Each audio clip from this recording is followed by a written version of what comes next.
박근혜 정부 시절 정보경찰이 일부 판사를 좌파로 낙인 찍어 청와대에 보고하는 등 사법부도 사찰한 것으로 드러났습니다.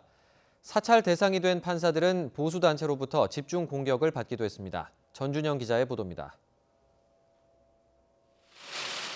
지난 2014년 정교조는 법의 노조 통보가 합당한지 다투는 소송 1심에서 패한 뒤 관련 법의 위헌성이 있는지 확인하고 싶다며 항소심 판결 때까지 합법노조 지위를 유지하게 해달라고 가처분 신청을 냈습니다.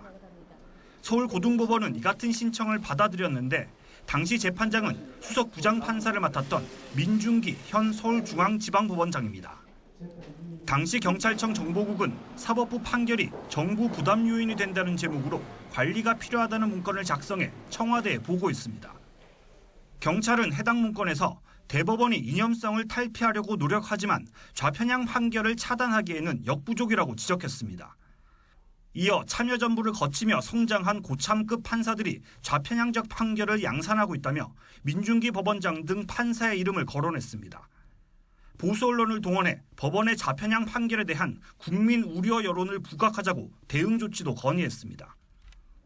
문건에 이름이 거론된 박광근 부장판사는 국가보안법 사건에 대해 원심을 깨고 일부 무죄를 선고했다는 이유로 김영한 전 청와대 민정수석의 업무 수첩에 요주의 인물로 등장하기도 했습니다.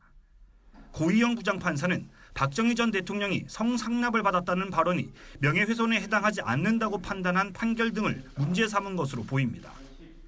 이 같은 보고서가 청와대에 보고된 뒤 문건에 이름이 거론된 판사들은 실제 보수단체 등으로부터 집중 공격을 당하기도 했습니다.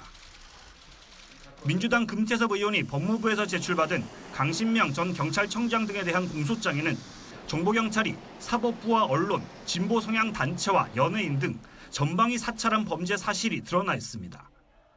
검찰은 강신명 전 청장과 형기환 전 청와대 정무수석 등 8명을 재판에 넘기면서 이 같은 사실을 정치 중립 의무 위반 혐의로 적시했습니다. YTN 전준영입니다.